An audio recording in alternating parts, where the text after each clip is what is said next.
It is true that ancient civilizations always venerated the sun. The chief god in most pantheons is the sun god.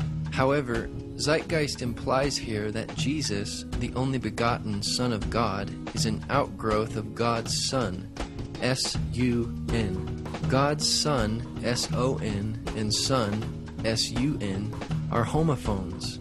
But this argument cannot be made in other languages, so the point is invalid.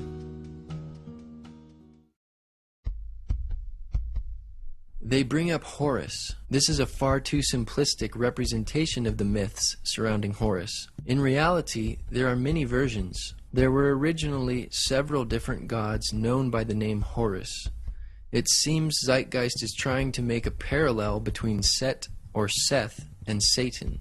Besides both of these figures being evil and starting with the letter S in English, there is no parallel. The birth on December 25th can be immediately dismissed as irrelevant because nowhere in the Bible do we find any reference to the birth of Jesus being on December 25th. Nor do we find the birth of Horus on December 25th, but in the month of Koiak, or July 15th. Obviously, Jesus was not born in December, or any time in the winter for that matter, because we read in the Gospel of Luke, chapter 2, verses 7 and 8, that there were shepherds watching over their flocks at night. Jesus was most likely born in late spring or early autumn, as most scholars would agree. This date of December 25th was chosen about 300 years after the origins of Christianity in AD 354 by Roman Bishop Liberius of the Roman Catholic Church, based upon pagan thought and coinciding with the pagan sun god worship observance of the winter solstice and the Roman traditions of Saturnalia, rather than on biblical truth. This is why many Christians do not celebrate Christmas, because it is irrelevant to the Bible and rooted in pagan practice. Regarding Isis being known as Isis Mary, there is no scholarly information to substantiate this claim. There is also no evidence that Isis was a virgin in the myth. Translated from the Hymn of Osiris, the myth distinctly says Isis drew from him his essence. Various Egyptian scholars state very clearly that Isis was not a virgin when she gave birth to Horus, as Mary was when she gave birth to Jesus. For example, Richard Wilkinson, author of Complete Gods and Goddesses of Ancient Egypt, states, "Through her magic, Isis became pregnant by him, eventually giving birth to their child, Horus." As for the star in the east claim, there is no such myth in the story of Horus. There is no evidence in Egyptian astrotheology that they assigned the alignment of Sirius, the star in the east, to signify the birth of Horus. Neither is there any mention of any kings of any number. Even if Zeitgeist was right about this claim, it is irrelevant, because the Bible does not number the men that came to Jesus' birth, nor were they kings. They were magi, or wise men. Horus becoming a teacher at age 12 is nowhere to be found in the accounts of Horus. There is a form known as Horus the Child, but he wasn't a prodigal teacher. He was kept hidden away in the papyrus marshes by his mother until he was ready to be ruler of Egypt. In addition, no bibliographic material suggests Horus had a ministry, much less at the age of 30, nor was he baptized by Anup. The character Anup, which is also known as Anubis or Anpu, means royal child and is usually depicted as a jackal-headed or wild dog-headed man. Anubis was the lord of embalming, and through this is connected with incense and perfumery, but not baptism. Neither are there any statements to the effect that Horus had 12 disciples. Mention of Horus's followers are in the translation of the Liturgy of Funeral Offerings, the 4th ceremony. Actually, Horus had 4 followers called Hiru Shemsu. There is another reference to a group of 16 followers of Horus known as Mesnui, or blacksmiths. While 16 minus 4 is 12, this cannot be the intention of Zeitgeist. The total number of followers here is 20, not 12. In regard to performing miracles, there was some magic associated with Horus, but this is with Horus the Child, not with Horus the Elder or his adult forms. Horus on the crocodiles was a common manifestation of the importance of Horus in healing ritual. The power of this healing seems to come from his mother, Isis, who is indeed the goddess of immense magical power. It is not unusual, though, to find reference to miracles in reading any ancient or modern-day literature. Nevertheless, we do not find one miracle that Jesus did in the Horus story. Horus did not walk on water, as the narrator claimed, but was thrown into the water. There is also no evidence for these names of Horus in the mythical accounts. He was known as other titles, however. Horus the child was known by magical titles such as Horus on the crocodiles. Horus, as son of Isis and Osiris, was known as pillar of his mother, savior of his father, and Horus as a sun god was also known as lord of the sky, god of the east, Horus of the horizon, and later associated with Ra. In the 4th dynasty, the king, the living god, may have been one of the greatest gods as well. But by the 5th dynasty, the supremacy of the cult of Ra, the sun god, was accepted even by the kings. The Horus king was now also son of Ra, not the son of God. None of the titles for Horus listed in Zeitgeist are recognized by any Egyptologist. Horus was not crucified, buried for 3 days, or resurrected for that matter. In some versions, Horus had one or both of his eyes injured, but he was not killed, and it was his father Osiris who was killed, dismembered, reconstituted, and revived by Isis, his magical mother. Furthermore, death by crucifixion was not invented until long after the origins of the myths of Horus. From the earliest times, the god was depicted as a bird or falcon whose eyes are the sun and the moon, and whose breath is the cooling north wind manifested in different birds and species. Does this look like Jesus? Again, there is no primary Egyptian records prior to the New Testament to support the resemblances of Jesus and Horus. Next is Attis. Concerning the virgin birth claim, the Olympian gods, or Zeus, cut off the male organ and cast it away. There grew up from it an almond tree, and when its fruit was ripe, Nana picked an almond and laid it in her bosom. The almond disappeared, and she became pregnant. Nana abandoned the baby Attis. This is hardly a parallel to the biblical claim, but a desperate exaggeration. Again, December 25th is irrelevant. After Attis was tended by a he-goat, Attis fell in love and was not crucified, but castrated himself under a pine tree, which in no sense can be seen as death by crucifixion on a tree or a cross. Then Cybele restored Attis to life. Many critics refer to this as the resurrection of Attis, though there is no mention of a tomb or a 3-day period. Additionally, apologetics author Charlie Campbell states, the alleged resurrection of Attis isn't even mentioned until after 150 AD, long after the time of Jesus. Furthermore, Dr. Walter Burkert, a Greek religion scholar and author, stated, there is no evidence for a resurrected Attis. Even Osiris remains with the dead. As the Princeton theologian J. Gresham Machen points out, the myth contains no account of a resurrection. All that Cybele, the great mother goddess, is able to obtain is that the body of Attis should be preserved, that his hair should continue to grow, and that his little finger should move. Dr. Ronald Nash adds, it was only during the later Roman celebration, after AD 300, of the spring festival that anything remotely connected with a resurrection appears.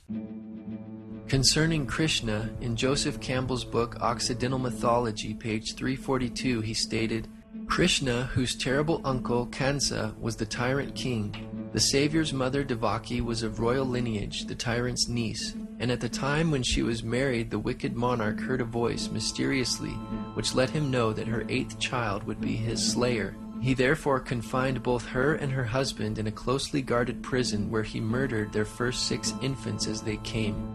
According to this story, the mother Devaki had 7 children before Krishna was born. This would not make Devaki a virgin. Distinguished professor of Hinduism in India, Vasudha Narayana, PhD, University of Bombay, said, I've never heard of Krishna being born of a virgin, either through Sanskrit or vernacular texts, or even folklore.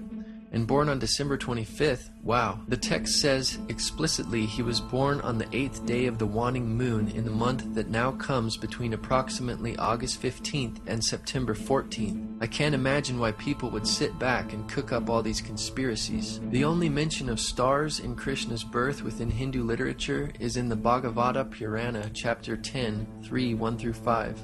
Then there was the supreme hour, all auspicious and most suitable, with the constellation of Rahini rising, and all the stars and planets in a favorable position, Everywhere was peace. The multitude of stars twinkled in the sky, and cities, towns, pasturing grounds, and mines were at their best. The minds of the saintly, oppressed as they had been by the Asura, Kamsa and his men, turned perfectly contented when in that situation the kettle drums together resounded with the unborn one to be born. Twinkling stars in the sky are far from the biblical account of a star in the east signaling Jesus' birth. In the film Zeitgeist, author Edward Carpenter is cited for providing this information on Krishna's supposed miracles and resurrection. Carpenter, in his book Pagan and Christian Creeds, stated, "To go into the parallelism of the careers of Krishna, the Indian sun god, and Jesus would take too long, because indeed the correspondence is so extraordinarily elaborate." He then cites Robertson's Christianity and Mythology as a reference. Then Robertson transcribes the outline of the well-known Krishna saga as follows. The son of Devaki, the two brothers grew up in the midst of the shepherds, slaying monsters. Arrived at adolescence, the two brothers put to death Kamsa, and Krishna became king. He continued to clear the land of monsters. After having been present at the death of his brother, he himself perished, wounded in the heel by the arrow of a hunter. Thus we read in the well-known Krishna saga that there is no virgin birth, no star, and no miracles. The comparisons are not so extraordinarily elaborate after all. Robertson also stated, "The case in favor of the assumption of Christian priority has been in a general way strengthened by the precise investigation of Hindu literature, which has gone to show that much of it, as it stands, is of far later redaction than had once been supposed." Thus, Zeitgeist cites Carpenter, and Carpenter cites Robertson, who admits that Hindu literature is of much later publication than previously assumed, and therefore any similarities between Christianity and Hinduism were borrowed by the Hindus and not vice versa. In the long Indian epic poem, the Mahabharata, Book 16, there is an account of the death of Krishna. It reads, "Having restrained all his senses, speech, and mind, Krishna laid himself down in high yoga. A fierce hunter of the name of Jara then came there, desirous of a deer. The hunter, mistaking Krishna for a deer, pierced him at the heel with a shaft and quickly came to the spot for capturing his prey. Coming up, Jara beheld a man dressed in yellow robes, wrapped in yoga, and endued with many arms. Regarding himself an offender, and filled with fear, he touched the feet of Krishna. The high-souled one comforted him and then ascended upwards, filling the entire welkin with splendor. Krishna died and ascended, but there is still no resurrection, as claims Zeitgeist. It's hard to imagine how this blue Indian man could be mistaken for Jesus, or a deer for that matter. The only similarity we have here is an ascension, which is not even mentioned in Zeitgeist. Even if you do want to take Zeitgeist's premise that the ascension account might have been borrowed, then who borrowed from who? The earliest testimony for the complete text of the Mahabharata dates to the 1st century AD by the Greek sophist Dion Chrysostom. The available accounts of Dionysus' birth indicate that Dionysus was not born of a virgin. In the best-known myth, Dionysus was born through an affair between Zeus and a princess. In another version, Zeus mated with his daughter Persephone, and she bore Dionysus. Dr. Edwin Yamauchi, professor of history at Miami University, confirms, there is no evidence of a virgin birth for Dionysus. As the story goes, Zeus, disguised as a human, fell in love with the princess Semele, the daughter of Cadmus, and she became pregnant. Also, not only is December 25th irrelevant to Jesus' birth, there is also no reference to Dionysus being born on December 25th in any scholarly literature. Even some of Zeitgeist's sources, Timothy Freke and Peter Gandy, note that Dionysus' birth was celebrated on January 6th by some in Alexandria, which makes it of no relevance for copycat claims. Indeed, Dionysus was a traveling teacher. At any rate, this is a vague similarity that could be found in most ancient and modern literature concerning any figure with a message to share with others. But there are differences as well. Dionysus wandered the world accompanied with wild women, flush with wine, shoulders draped with a fawn skin, whereas Jesus traveled the limited area surrounding Jerusalem, providing moral teachings. Though there are accounts of Dionysus filling empty vessels with wine, there is no reference to Dionysus turning water into wine, as Zeitgeist claimed. And it is not surprising that Dionysus performed miracles involving wine, since he was the god of wine. One historical study explains, the ancient literature says that there was a spring with clear, sparkling, wine-colored water, very pleasant-tasting water in which the newly born Dionysus was bathed. Also, a spring in the temple flowed with wine.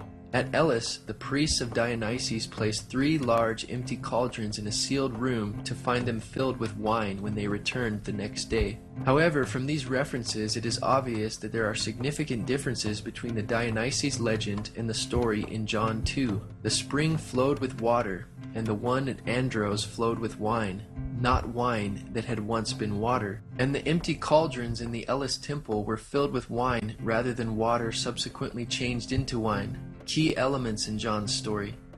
These differences have convinced most scholars that John or his tradition is not dependent on the Dionysus legend for this story. Research professor Dr. Donald A. Carson wrote, older attempts to interpret this sign as a Christianized version of the Dionysus myth or of related stories have largely been abandoned in the light of evidence that the alleged parallels are wholly inadequate. Zeitgeist's source for these titles of Dionysus, Acharya S., only says he was considered the only begotten Son, Alpha and Omega, etc., not that he actually was known by these titles. She has absolutely no source for the title King of Kings, which is a generic term in the first place, and secondly does not even suit Dionysus, since Zeus was the head god according to mythology.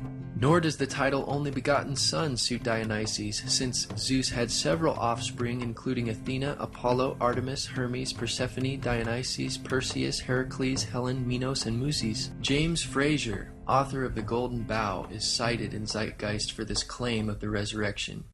With such an array of options, it may be no surprise that at least one variation bears a superficial resemblance to what happened to Jesus. Still, this vague description does not match with the Jewish concept of resurrection. You're going to have to give me a date for the earliest inscription, because Dionysus, I don't know anybody who thinks Dionysus is pre-Christian, not the resurrection portion. Okay, well, all I can tell you is that the myth is that he is torn apart by the Titans, eaten, and he is raised from the dead. But what is the date? I don't know. I don't know the date of the, as I said, of the original. As far as any writings we have, but I know that with the myths, the Greek myths, most of our Greek myths, we do have from later collections. Except we know they were told earlier because we have the vase paintings depicting them going way back in time. But the question is there a resurrection? And since we don't have any resurrection predating the 2nd century all the way to the 4th century, are the earliest ones, 2nd to 4th, we can say, well, maybe there's a resurrection there, but there's no data. Even Tim Callahan, the skeptic you just saw defending Dionysus, admits there is no crucifixion. Even the skeptic Tim Callahan critiques the movie Zeitgeist, saying, perhaps the worst aspect of Part 1 of Peter Joseph's internet film Zeitgeist is that some of what it asserts is true. Unfortunately, this material is liberally and sloppily mixed with material that is only partially true, and much that is plainly and simply bogus. The evidence for Jesus as a real historical personage, though meager, is solid. Mithra is the only one of these pagan gods mentioned that could have conceivably come in contact with Christianity. As the late Dr. Ronald Nash puts it, Mithra was supposedly born when he emerged from a rock. Unless this rock was a virgin, there is no virgin birth for Mithra. For the last time, December 25th is irrelevant to origins. The claim of Mithra having 12 disciples comes from Zeitgeist sources, Acharya S., Timothy Freak, and Peter Gandy, yet there is no documentation for this claim in their books. Acharya S., Timothy Freak, and Peter Gandy now acknowledge that they got this idea of 12 disciples from a scene where Mithra is framed by 2 vertical rows of 6 pictures of what seems to be human figures and Mithra in the middle. The reliefs come from the 2nd century AD. Even if these reliefs were dated prior to Christianity, The Iranian Mithras had a single companion, and the Roman Mithra had two helpers, which were tiny torch-bearing likenesses of Mithra himself. Mithra also had a number of animal companions, a snake, a dog, a lion, a scorpion, but not 12 of them. Mithra did perform a number of actions rather typical for any deity worldwide, true or false, and in both his Iranian and Roman incarnations. It must be remembered, however, that some general similarities would normally apply to any religious leader. However, these are not objects that require some theory of dependence. Besides, the mysteries were not practiced until the 1st century AD, and Mithraism reached the height of its popularity around the 3rd and 4th centuries, when it was particularly popular among the soldiers of the Roman Empire, but that rules out the possibility of influence on Christianity. In his book, Image and Value in the Greco-Roman World, Richard Gordon writes that there is no death of Mithras, and thus there is no resurrection of Mithra, nor is there a 3-day burial. Zeitgeist sources Freakin' Gandhi claim that the Mithraic initiates enacted a similar resurrection scene, but their only reference is post-Christian Tertullian's Prescription Against Heretics, chapter 40, which is also quoted in the Zeitgeist addendum. In context, this in no way proves Zeitgeist's point, because Tertullian was explaining how Mithraic practices, which were introduced into Roman culture after Christianity, copied Christianity. Mithraic practices were not even in existence in the 1st century when Christianity began, but they were beginning to emerge in Tertullian's time and apparently copying Christian and Jewish beliefs. The complete passage reads, "The devil, of course, to whom pertain these wiles which pervert the truth, and who by the mystic rites of his idols vies even with the essential portions of the sacraments of God, he too baptizes some. That is, his own believers and faithful followers he promises the putting away of sins by a layer of his own. And, if my memory still serves me, Mithra there, in the kingdom of Satan, sets his mark on the foreheads of his soldiers, celebrates also the oblation of bread, and introduces an image of a resurrection. Therefore, in the very source cited by Zeitgeist and Freakin' Gandhi, Mithra celebrates and introduces an image of a resurrection, which can hardly be seen as a resurrection of Mithra, or for Mithraic initiates. Additionally, Tertullian's writing is significantly after the New Testament times. Dr. Ronald Nash affirms, "No claim can be made that Mithras was a dying and rising god.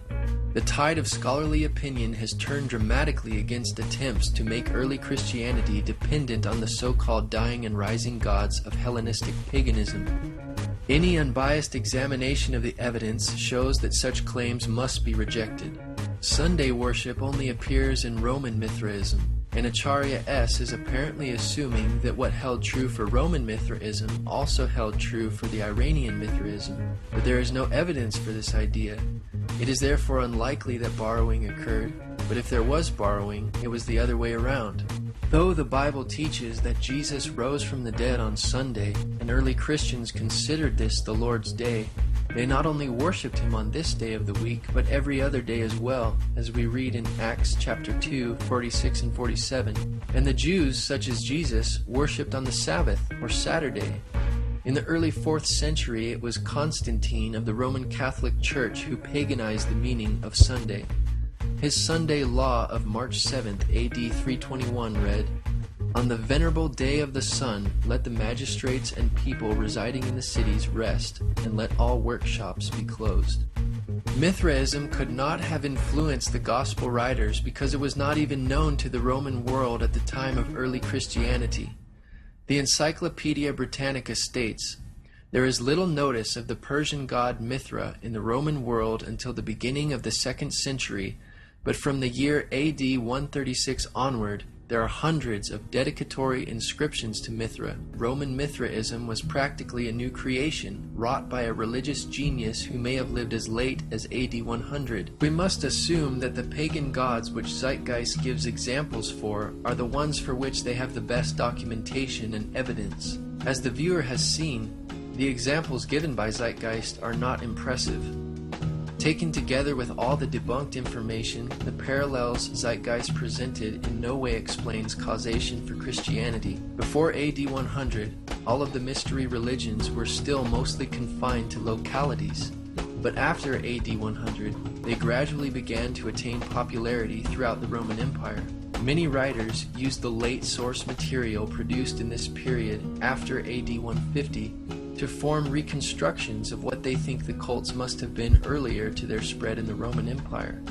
All of these sources and authors cited for these claims in the film Zeitgeist are not original primary sources, nor do they cite such primary or original material in their bibliographies. Even the majority of atheists and non-Christian scholars have rejected the idea that Christianity has been borrowed from ancient myths, including the well-respected Sir Edward Evans Pritchard, who wrote, "The evidence for this theory is negligible."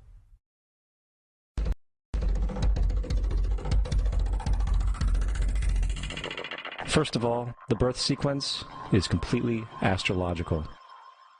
The star in the east is Sirius, the brightest star in the night sky, which, on December 24th, aligns with the three brightest stars in Orion's belt. These three bright stars in Orion's belt are called today what they were called in ancient times, the Three Kings. And the Three Kings and the brightest star, Sirius, all point to the place of the sunrise on December 25th. This is why the Three Kings follow the star in the east, in order to locate the sunrise, the birth of the sun. Once again, even if you were to label the three stars in Orion's belt the Three Kings, it would be irrelevant to the Bible, as is December 25th irrelevant.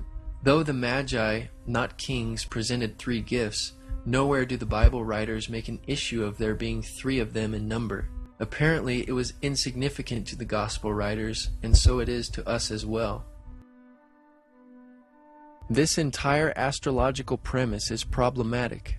Not only does Sirius align with the three stars in Orion's belt 365 days a year, and not only in December, but they are more or less aligned to the sun for almost all of the winter months. There is nothing at all special about December 25th. In fact, it is by December 25th that Orion is almost totally below the horizon.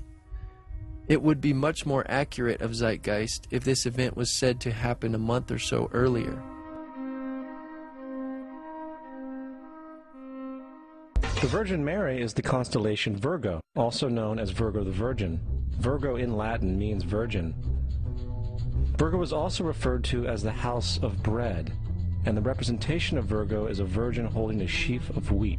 This house of bread and its symbol of wheat represents August and September, the time of harvest. In turn, Bethlehem, in fact, literally translates to house of bread. Bethlehem is thus a reference to the constellation Virgo, a place in the sky, not on earth. Bethlehem indeed means house of bread.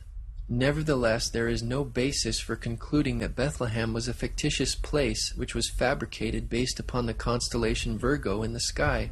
The existence of Bethlehem is attested by biblical and extra-biblical sources. First, Old Testament authors prior to the 1st century mention Bethlehem. Also, the Jewish historian Josephus mentions Bethlehem as the location where King David was anointed to be future king of Israel. J.B. Hennessy reports of the archaeological evidence demonstrating that Bethlehem was inhabited during the Iron Age in the 1st century. He recorded, "Perhaps most important has been the isolation in 1969 of the Iron Age tell. The limits of the Iron Age occupation, while not entirely clear, appear to be on the flat surface of the slopes immediately beneath the basilica and to the east. The work was carried out by Israel Archaeological Society. Bethlehem appears to have been a major area of occupation from the Paleolithic period." Former astrologer and author of Spellbound, The Paranormal Seduction of Today's Kids, Marcia Montenegro wrote, "You can't just make a story out of names like Virgo, Leo, Taurus, etc. And why doesn't the story begin with Aries? If it did, then Leo comes before Virgo, yet Leo is supposedly Jesus, the Lion of Judah. It seems it would come after Virgo, not before, in a story." There's another very interesting phenomenon that occurs around December 25th, or the winter solstice. From the summer solstice to the winter solstice, the days become shorter and colder. And from the perspective of the northern hemisphere, the sun appears to move south and get smaller and more scarce. The shortening of the days and the expiration of the crops when approaching the winter solstice symbolize the process of death to the ancients. It was the death of the sun. and by December 22nd, the sun's demise was fully realized. For the sun, having moved south continually for 6 months, makes it to its lowest point in the sky. Here a curious thing occurs. The sun stops moving south, at least perceivably, for 3 days. And during this 3-day pause, the sun resides in the vicinity of the Southern Cross, or Crux, constellation. And after this time, on December 25th, the sun moves 1 degree, this time north, foreshadowing longer days, warmth, and spring. Anybody with a simple astrology program can confirm for themselves that during the lifetime of Jesus, or in any other time for that matter, that when the sun rises, it is nowhere near the Southern Cross. The idea that the sun rises in the Southern Cross constellation is ridiculous. Dr. Noel Swerdlow is professor of astronomy and astrophysics at the University of Chicago. He also specialized in the study of the practice of astronomy in antiquity through the 17th century. He states, that crux, the Southern Cross, was not recognized as a separate constellation in antiquity because, as seen from the Mediterranean, it is low on the southern horizon and is surrounded on 3 sides by the stars of Centaurus, which is a large prominent constellation, and the 4 bright stars of crux are included as stars of Centaurus in Ptolemy's star catalog. It is only when you go farther to the south, so that the crux is higher in the southern sky, that it becomes prominent as a group of stars by itself, so its recognition had to wait until the southern voyages of the 16th century. Thus, the Southern Cross was not even discovered or recognized until the 16th century, long after the first century writers of the New Testament. And thus it was said, the Son died on the cross, was dead for 3 days, only to be resurrected or born again. Christians have never said anything like this, that the Son, S-U-N, died on the cross. Maybe Peter Joseph wants us to think ancient religions said this, but they did not either, and there is likewise no reference or source for such a saying. Now, probably the most obvious of all the astrological symbolism around Jesus regards the 12 disciples. They are simply the 12 constellations of the zodiac, which Jesus, being the sun, travels about with. The source for this claim is author and skeptic Acharya S., who alleges the sun's followers or disciples are the 12 signs of the zodiac through which the sun must pass. But Jesus did not pass through his 12 disciples in any fashion similar to the zodiac. If the Bible was based off the zodiac, we would expect to see the similar movement of Jesus through the disciples. Furthermore, the 12 disciples were most certainly assigned by Jesus because of the 12 tribes of Israel, which Zeitgeist also alleges is symbolic of the zodiac. But the book of Genesis was written approximately in 1000 BC and contains the story of the 12 tribes of Israel, which would have occurred even earlier. The division into the 12 zodiacal signs did not occur until the Babylonians made the divisions in the 5th century BC. Therefore, reading astrology into the 12 tribes upon which the apostles of Jesus were based is impossible, because the 12 tribes existed long before the division of the 12 signs of the zodiac. Astronomer J. Pasakoff confirms, the Babylonians divided the zodiac into 12 constellations in the 5th century BC. So the only evidence that remains for this claim is the number 12.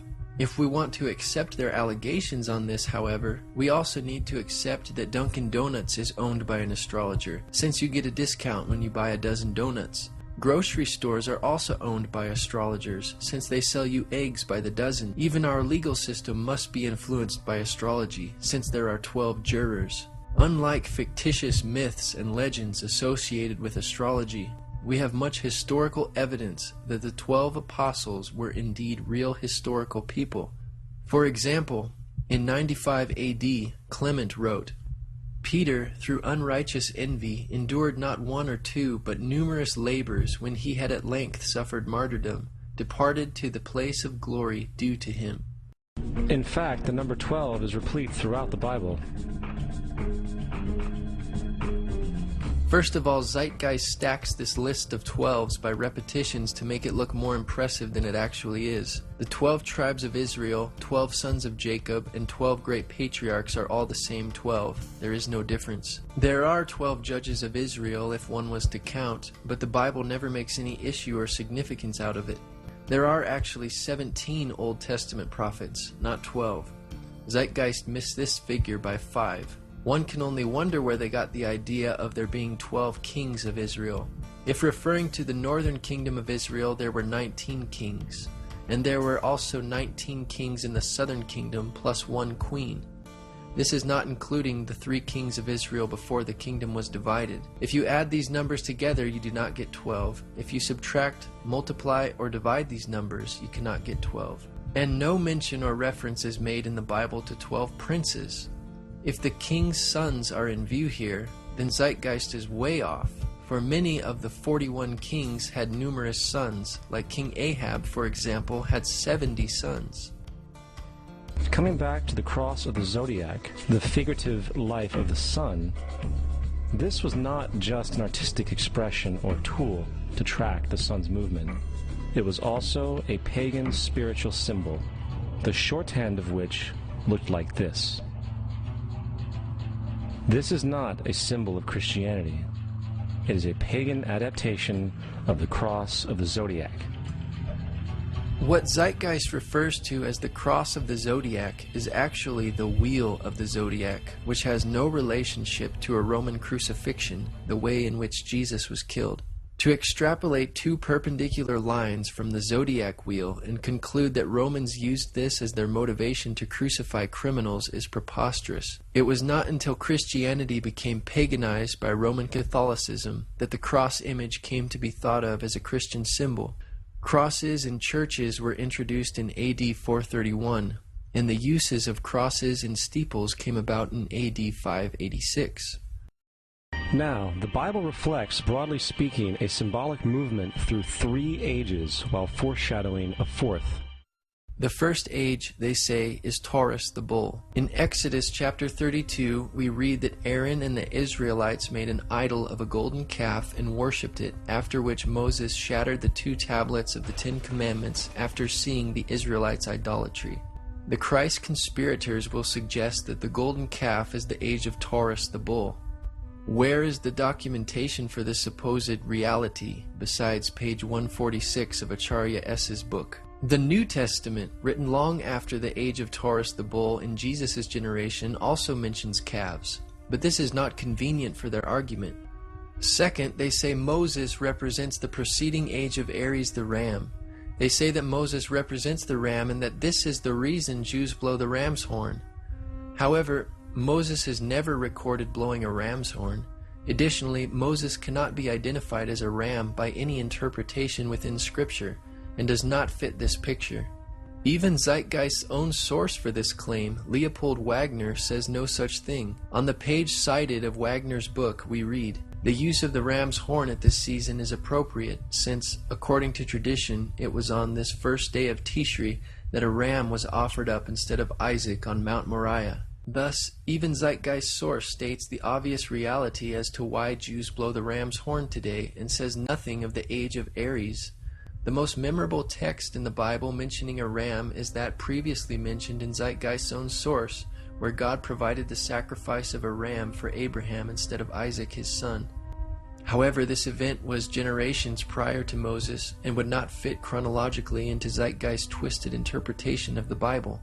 The third symbolic age allegedly is the age of Pisces, the 2 fish. They claim that because Jesus fed 5,000 people with bread and 2 fish, and because Jesus befriended 2 fishermen who followed him, that this must be symbolic of the age of Pisces. Actually, 4 of Jesus' disciples were fishermen, not just 2. Though 4 disciples were fishermen, what about other followers of Jesus? Matthew, for instance, was a tax collector. Simon was a zealot. Luke was a physician and historian. Paul was a Pharisee and a tent maker. What is their significance to astrology? They have none. And I think we have all seen the Jesus fish on the back of people's cars. Little do they know what it actually means. It is a pagan astrological symbolism for the sun's kingdom during the age of Pisces. Actually, the fish symbol was an identifying symbol for Christ, which early persecuted Christians used, and it has nothing to do with the age of Pisces. The Greek word ichthus for fish is an acrostic based on the initials of Jesus Christ, Son of God, Savior. Indeed, Jesus fed 5,000 people with 2 fish and 5 loaves of bread, but he later fed 4,000 people with a few fish, or more fish than 2 fish, and 7 loaves of bread. Obviously, Zeitgeist does not quote this event because it does not fit their paradigm. According to Zeitgeist hermeneutic, it could just as easily be called the age of bread, but there is no such thing. Jesus also healed people, gave sight to the blind, raised the dead, walked on water, and cast out demons of people, but there is no astrological ages accompanying these miracles. Besides, fish and fishermen are also mentioned in the Old Testament, which predated Jesus and was prior to the age of Pisces. New Testament stories also refer to a rooster, doves, donkeys, birds, camels, sheep, and goats, yet none of these animals would normally fall under the age of Pisces, like fish. In Luke chapter 22 verse 10, Jesus tells his disciples to enter into the city where they will meet a man bearing a pitcher of water. Acharya S. and Zeitgeist claim this is a symbolic foreshadowing of the age of Aquarius, or the water bearer. How the text conveys foreshadowing one cannot say except for Acharya S. Acharya goes farther than Zeitgeist, claiming Jesus was baptized in Aquarius, the water bearer, hinting that Jesus will bring in the age of Aquarius. But the age of Aquarius begins around AD 2150, so how exactly was Jesus baptized in Aquarius? Acharya S. then claims that Jesus became the Good Shepherd and the Lamb in Aries the Ram. Aries, from about 2150 BC to AD 1, which has already been attributed to Moses, is now attributed to Jesus, but has nothing to do with Jesus, just as it had nothing to do with Moses. A lamb is not a ram and has nothing to do with shepherding sheep. The only parallel here is that they are animals. This is a wild generalization. She goes on to state that Jesus told parables of the sowing and tilling in the fields in Taurus the bull. Acharya has now attributed all 4 of these ages to Jesus somehow. But which one is it? To these critics, any mention of bulls is automatically accredited to the age of Taurus, any mention of animals to the age of Aries, any reference to fish to the age of Pisces, and any reference of water to the age of Aquarius. You would think that there would be much less broad and cryptic references if this were the reality and the intention of the writers of the Bible. Jesus told parables and several agricultural metaphors, including fig trees, wheat and tares, sheep and goats, seeds, and many others. But there is no supposed symbolic age for these parables. Obviously, Bible stories will abound with fish, because fish were the most common source of protein near the Sea of Galilee. Now, we have all heard about the end times and the end of the world. The cartoonish depictions in the book of Revelation aside, the main source of this idea comes from Matthew 28:20, where Jesus says, "I will be with you even to the end of the world." However, in the King James Version, world is a mistranslation, among many mistranslations. The actual word being used is eon, which means age. I will be with you even to the end of the age, which is true, as Jesus' solar Piscean personification will end when the sun enters the age of Aquarius. The entire concept of end times and the end of the world is a misinterpreted astrological allegory. Let's tell that to the approximately 100 million people in America who believe the end of the world is coming. Peter Joseph alleges that the main source for the Christian idea of the end of the world comes from Matthew 28:20, but this passage has nothing to do with Christian views of the end of the world. Rather, a complete thematic treatment of the passages concerning the end of the world make up most Christian views, which, for the most part, agree that Jesus will return as a thief in the night in flaming fire, taking vengeance on those that don't know God, and the earth will be burned up. Indeed, the word world in the King James Bible is translated to aeon in the Greek, or age. This word means forever, an unbroken age, perpetuity of time or eternity. Jesus was not referring to any astrological age like Aquarius or Pisces. He was referring to the end of the world or the end of the times as we know it. The Greek word aeon was used again by Jesus in reference to the end of the world when he said, "The harvest is the end of the world," or aeon, and the reapers are the angels. In Luke chapter 1 verse 70, Jesus refers to God's holy prophets which have been since the world or aeon began. God's prophets, such as Moses, did not live in the astrological age of Pisces as Jesus, yet Jesus includes them in this passage. It is obvious Jesus is not referring to an astrological age here. Paul stated in Romans 12:2, "Do not be conformed to this world or aeon, but be transformed by the renewing of your mind."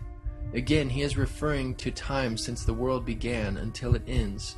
The Bible also says, "The world or aeon passes away, and the lust thereof, but he that does the will of God abides forever." The amount of time it takes for the procession to go through all 12 signs is roughly 25,765 years. This is also called the Great Year, and ancient societies were very aware of this. The narrator, Peter Joseph, makes sure to say that ancient societies were very aware of this, because Zeitgeist's whole premise and theory is dependent upon the ancients acknowledging the astronomical concept to which they refer. However, modern astrological beliefs are not identical to the ancient astrological beliefs, and Zeitgeist's argument regarding the various astrological ages is irrelevant. Historian of science and winner of the Genius Award from the MacArthur Foundation, Dr. Noel Swerdlow's response to Acharya's claims in Zeitgeist are as follows. In antiquity, constellations were just groups of stars, and there were no borders separating the regions of one from the region of another. The modern ideas about the age of Pisces or the age of Aquarius are based upon the location of the vernal equinox in the regions of the stars of those constellations. But the regions, the borders between those constellations, are a completely modern convention of the International Astronomical Union for the purpose of mapping, and never had any astrological significance. I hope this is helpful, although in truth what this woman is claiming is so wacky that it is hardly worth answering. So when this woman says that the Christian fish was a symbol of the coming age of Pisces, she is saying something that no one would have thought of in antiquity, because in which constellation of the fixed stars the vernal equinox was located was of no significance, and is entirely an idea of modern, I believe, 20th century astrology. The borders of constellations between, say, Aries, Pisces, and Aquarius are modern conventions of the International Astronomical Union, and there is nothing ancient about them. The Bible is nothing more than an astrotheological literary hybrid, just like nearly all religious myths before it. Most people with a basic knowledge of the Bible would immediately see the fallacies and contradictions in these arguments. For example, the Bible and Jesus are clearly not hidden allegorical prescriptions for sun and star worship, because in Genesis chapter 1, God created the sun, moon, and stars. A further distinction is in Deuteronomy chapter 4, where God specifically forbids the Israelites to worship the sun and stars as the Egyptians did. Through the prophet Isaiah, God mockingly asked if the stargazers could actually protect those who follow them from the real power and maker of the universe. In the book of the prophet Ezekiel, God showed to Ezekiel in a vision 25 men of Judah in the inner court of the temple worshiping the sun rather than God. God considered this an abomination. Additionally, in 2 Kings chapter 23 verse 5, the priests who burned incense to the sun, to the moon, and to the planets were called idolatrous priests. Not one of these scriptures are referenced in Zeitgeist, because it would destroy their argument, distinguishing clearly between the celestial bodies and the creator of them. The origin of Christianity arose out of Judaism, which denounced these practices all throughout the Old Testament. In the Old Testament, there is the story of Joseph. Joseph was a prototype for Jesus. Joseph was born of a miracle birth. Jesus was born of a miracle birth. Joseph was of 12 brothers. Jesus had 12 disciples.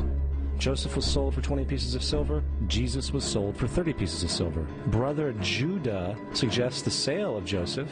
Disciple Judas suggests the sale of Jesus. Joseph began his work at the age of 30. Jesus began his work at the age of 30. The parallels go on and on. Here, Zeitgeist's case is very misleading.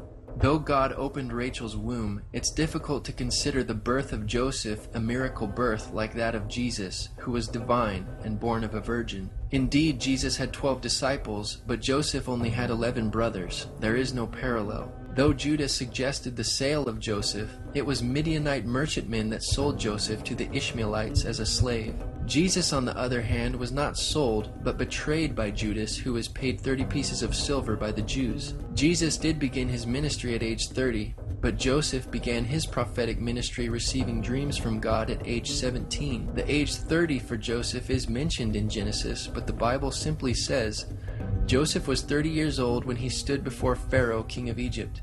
And Joseph went out from the presence of Pharaoh and went throughout all the land of Egypt. Aside from Zeitgeist parallels being inaccurate, the simple fact that there are parallels between Jesus and other people in the Bible like Joseph does not make either of them fictional.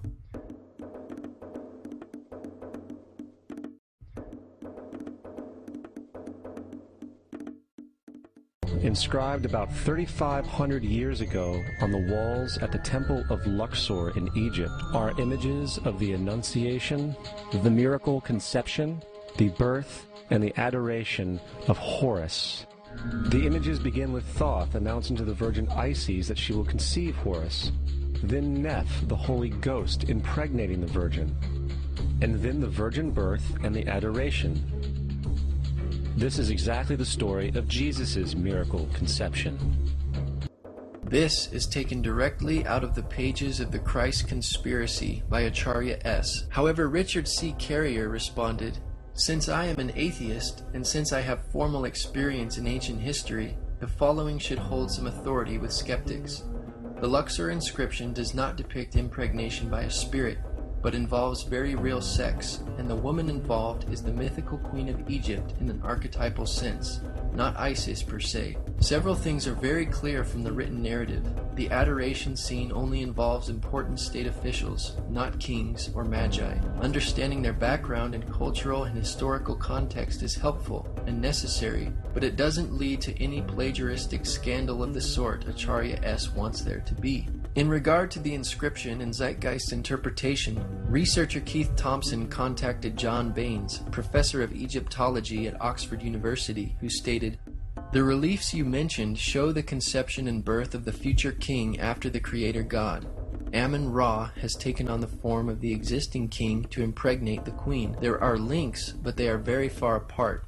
Your source is a very long way off that, and several of the statements it makes are wrong." Dr. Janet Johnson, professor of Egyptology at the University of Chicago, stated, "The scene showing the god Amun visiting the queen mother to impregnate her with the future ruler, in this case Queen Hatshepsut, a Christian interpretation just doesn't work." When contacted about the film Zeitgeist, Victor Blunden of Universities of Manchester and Liverpool and of Ancient Egypt magazine said, "I have heard mention of this film before, and though I haven't seen it myself, I understand that it contains many misinterpretations and distortions of the actual Egyptian textual and relief material to get its message across. Egyptian kings were believed to be semi-divine beings, the son of an Egyptian god by a human mother. Thus the relief refers to the king Amenophis III and not to Horus, though kings could sometimes be said to be the incarnation of the gods, due to another Egyptian myth. This is where the confusion may have come in. The reliefs actually refer to the conception of the king, showing he was born of a human mother, the queen of Egypt, by the god Amun. It was not seen as an immaculate conception, as the queen was impregnated by the god Amun. This is not the Virgin Isis, but the Queen of Egypt depicted, and by this time she was not a virgin as she had sex. The second scene clearly shows a pregnant Queen Matumwiya standing between the two Egyptian gods. The scene generally shows the baby infant being presented to the other Egyptian gods and finally being presented to the god Amun, who acknowledges that the child is his true son. Thus the interpretation of this scene by the film Zeitgeist appears totally wrong, as it imposes Christian values interpretations on a typical scene showing the divine conception of an Egyptian king. The god Horus is not mentioned here. Isis is not depicted as far as I can see. There are no three kings or magi bearing gifts, which is total fabrication and quite out of context in the Egyptian myth.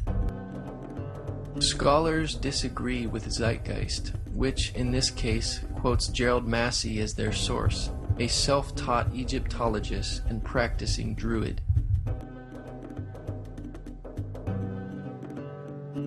Zeitgeist flashes a long list of quote-unquote staggering claims faster than the viewer can even read them all.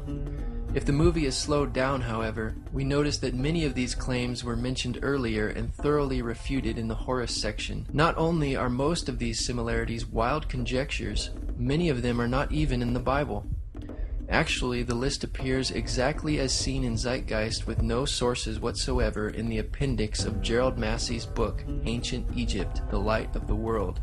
For example, they say, the two mothers of child Horus, who were sisters, equals the two mothers of child Jesus, who were sisters. Nowhere does the Bible even allege that Jesus had two mothers. Zeitgeist and Massey claim that Joseph, Mary, and Jesus are said to be the Christian Holy Trinity, but the Bible very clearly speaks of the Father, Son, and Holy Spirit as the Holy Trinity. There is also references completely foreign to the Bible, such as a scribe named Hermas, Jesus as the bearded Sophia, Charis, the female Christ, and Jesus speaking brutally to his mother. They say there are 7 gifts of the Holy Spirit. Actually, there are more than 7 in the Bible. Then they mention the 7 doves of the Holy Spirit, which is also completely alien to the Bible. Not only are these Egyptian Christian parallels far-fetched, but many of them are not even found in the Bible. The concept of the Great Flood is ubiquitous throughout the ancient world, with over 200 cited claims in different periods and times. However, one need look no further for a pre-Christian source than the Epic of Gilgamesh, written in 2600 BC. This story talks of a great flood commanded by God, an ark with saved animals upon it, and even the release and return of a dove, all held in common with the biblical story, among many other similarities. The many similarities between the flood account in the Epic of Gilgamesh and the biblical account in Genesis point to a common source, but there are also significant differences. While Moses lived long after the flood and wrote Genesis around 1450 to 1410 BC, he was acting as the editor of much older sources. Unlike the Epic of Gilgamesh, God gave Noah specific instructions mentioning real historical landmarks in Genesis 10:19. Many cultures throughout history have repeated the concept of a great flood. In the Genesis account, God gives Noah specific dimensions for the building of the ark, and this is the fashion which thou shalt make it of. The length of the ark shall be 300 cubits, the breadth of it 50 cubits, and the height of it 30 cubits. According to David Collins, a naval architect, not even a 210-knot wind, 3 times hurricane force, could overcome this structure which God commanded Noah to build. Contrast this to the boat in the Epic of Gilgamesh, which was a huge cube. The Epic of Gilgamesh reads, 10 dozen cubits the height of each of her walls, 10 dozen cubits each edge of the square deck. I laid out the shape of her sides and joined her together. I provided her with 6 decks, dividing her thus into 7 parts. It's difficult to imagine of a more ridiculous design for a ship. When examined with greater scrutiny, the worldwide flood legends, such as the Epic of Gilgamesh, do not compare to the historical Genesis account. Far from disproving the biblical account of the flood, the parallels between the Epic of Gilgamesh and the flood account in Genesis, along with many other parallels, history, lend credibility to the fact that a massive flood occurred just as the Bible describes, and other cultures have preserved the fact that there was indeed a great flood, as the Bible says. And then there is the plagiarized story of Moses. Upon Moses' birth, it is said that he was placed in a reed basket and set adrift in a river in order to avoid infanticide. He was later rescued by a daughter of royalty and raised by her as a prince. This baby in a basket story was lifted directly from the myth of Sargon of Akkad of around 2250 BC. Sargon was born, placed in a reed basket in order to avoid infanticide, and set adrift in a river. He was in turn rescued and raised by Aki, a royal midwife. First of all, the time of Moses and his 5 books, including the book of Exodus, have been dated around 1400 BC, while the initial date range of the Sargon legend is anywhere between 2039 and 627 BC. Not 2250 BC, as Zeitgeist claims. Brian Lewis's The Sargon Legend, published from the American Schools of Oriental Research, said that the Sargon story lacks any obvious grammatical, lexicographical, or philological feature that would allow a precise dating. Lewis offers the suggestion that the story was written in the reign of Sargon II, a much later king who was possibly a usurper, to legitimate his own rule. In favor of a late date of the Sargon story are Neo-Assyrian orthographic forms, idiomatic expressions attested only in a later period, and the mention of cutting roads with bronze or copper picks. In any event, there is no satisfactory reason to propose borrowing or fictionalization in either direction. Moses is known as the lawgiver, the giver of the Ten Commandments, the Mosaic Law. However, the idea of a law being passed from God to a prophet up on a mountain is also a very old motif. Moses is just another lawgiver in a long line of lawgivers in mythological history. In India, Manu was the great lawgiver. In Crete, Minos ascended Mount Dicta, where Zeus gave him the sacred laws, while in Egypt there was Meses, who carried stone tablets and upon them the laws of God were written. Acharya S. is our source that notes the similarities between Moses, Manu, Minos, and Meses. As usual, these claims cannot be supported by credible or primary sources. Acharya's source is Deceptions and Myths of the Bible by Lloyd Graham, published in 1991. This book is also a terrible reference which has no original source material. Even skeptic author Michael Lido, who originally used Graham's book, agrees. Graham's Deceptions and Myths of the Bible, I will concede, is a terrible source. Once I discovered how bad the source was, I had to edit the book prior to publishing. Regarding the Meses and Moses connection, the skeptic author Michael Lido says, I will not argue the Meses story. I do not like it myself. And as far as the Ten Commandments, they are taken outright from spell 125 in the Egyptian Book of the Dead. Spell 125, the earliest collection, dates from 1580 to 1350 BC. It is therefore reasonable to suggest that the Ten Commandments predate spell 125, given that the Pentateuch has been dated to belong to approximately 1400 BC. However, plagiarism cannot be proven in either direction. Perhaps it would be more relevant to note the major differences between the two. The Ten Commandments represent a concise, positive instruction from God to man and the life he should lead. Spell 125 represents a countless disarray of negative protests by the already dead. Throughout history, ancient civilizations have defined right and wrong, good and evil. Nevertheless, all modern and ancient societies have maintained some standard of law or code of which there is much overlap and similarities between variations throughout history. As the Apostle Paul wrote, For when the Gentiles, which do not have the law, do by nature the things contained in the law, these, not having the law, are a law to themselves, which show the work of the law written in their hearts, their conscience also bearing witness, and their thoughts the meanwhile accusing or else excusing one another. Justin Martyr, one of the first Christian historians and defenders, as far as he was concerned, the devil did it. The devil had the foresight to come before Christ and create his characteristics in the pagan world. Justin Martyr, the early Christian defender, was raised in a pagan home and was familiar with Greek philosophy. All these passages suggest that Justin Martyr is simply attempting to convince skeptical pagan audiences by parallels that would be familiar and communicable to them. He was also attempting to convince the Roman emperor that Christian teachings and claims were not that different from other religions that enjoyed Rome's protection, while Christians were being persecuted and killed for their beliefs. J. Gresham Machen, a New Testament professor at Princeton Theological Seminary, stated, When Justin Martyr refers to the birth of Perseus as a birth from or through a virgin, he is going beyond what the pagan sources contained. There seems to be no clear evidence that pagan sources used the word virgin as referring to mothers of heroes, mythical or historical, who are represented as being begotten by the gods. Zeitgeist claims that the devil had the foresight to come before Christ and create these characteristics in the pagan world is yet another obvious misinterpretation of the text. Justin Martyr wrote, From what has been already said, you can understand how the devils, in imitation of what was said by Moses, asserted that Proserpine was the daughter of Jupiter. and instigated the people to set up an image of her under the name of Korah.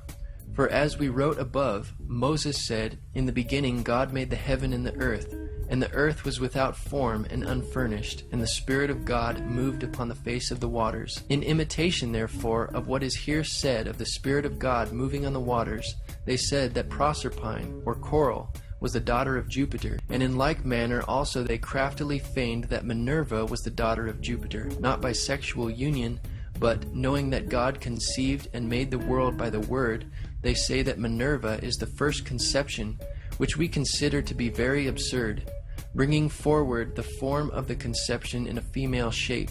Hence, Justin did not argue that demons or the devil copied Christian beliefs beforehand, as Zeitgeist claims. Rather, they copied the older Jewish beliefs and prophecies about Jesus found in the Old Testament. In another place, Justin says, "And these things were said both among the Greeks and among all nations, where they, the demons, heard the prophets foretelling that Christ would specially be believed in, but that in hearing what was said by the prophets, they did not accurately understand it, but imitated what was said of our Christ. Like men who are in error, we will make plain." If Zeitgeist wants to cite Justin Martyr as an historical reference, it cannot be denied that Justin knew these parallels were hardly parallels at all, because he affirms that the greatest distinction of Jesus, his crucifixion, was not copied by the pagan myths, as Zeitgeist alleges. He said, "But in no instance, not even in any of those called sons of Jupiter, Zeus, did they imitate the being crucified, for it was not understood by them, all the things said of it having been put symbolically." Justin also notes that no proof is offered for the Greek gods, because they were mythical, but Jesus was a historical person. He says, "But those who hand down the myths which the poets have made adduce no proof to the youths who learn them, and we proceed to demonstrate that they have been uttered by the influence of the wicked demons to deceive and lead astray the human race." Furthermore, is there any non-biblical historical evidence of any person living with the name Jesus, the son of Mary, who traveled about with 12 followers, healing people and the like? There are numerous historians who lived in and around the Mediterranean, either during or soon after the assumed life of Jesus. How many of these historians document this figure? Not one. However, to be fair, that doesn't mean defenders of the historical Jesus haven't claimed the contrary. 4 historians are typically referenced to justify Jesus' existence. Pliny the Younger, Suetonius, and Tacitus are the first 3. Unlike these mythical deities, the documentation for a historical Jesus is actually more compelling than the documentation for other ancient figures like Confucius and Buddha. Peter Joseph makes several false statements here. First of all, none of these historians mentioned were defenders of the historical Jesus. They were secular or non-Christian sources. In consideration of the lack of attention paid by the ancient Greco-Roman world to the humble beginnings of Christianity and Jesus being a Jewish figure in a remote location on the eastern frontier of the Roman Empire, and was therefore of little interest to the Roman historians writing Roman literature, there is a considerable amount of historical evidence that confirms his existence. There are not just 4 historical references for Jesus' existence, as Zeitgeist boldly alleges, but in fact, 42 authors mention Jesus within 150 years of his life. On the contrary, only 10 authors mention Tiberius Caesar, the Roman emperor, during Jesus' ministry within 150 years of his life. If liberal scholars applied the same arbitrary standard of rejection of historical evidence to other ancient historical personages besides Jesus, such as Julius Caesar or Alexander the Great, they would be forced to reject all history as myth. It is for this reason the brilliant historian F.F. Bruce wrote, "The historicity of Christ is as axiomatic for an unbiased historian as the historicity of Julius Caesar." Tacitus was governor of Asia in AD 112 and was known as the greatest historian of ancient Rome. In his Annals of Imperial Rome, Tacitus wrote about Emperor Nero's persecution of the Christians. He says, "To suppress therefore the common rumor, Nero procured others to be accused, and inflicted exquisite punishments upon those people who were in abhorrence for their crimes, and were commonly known as Christians.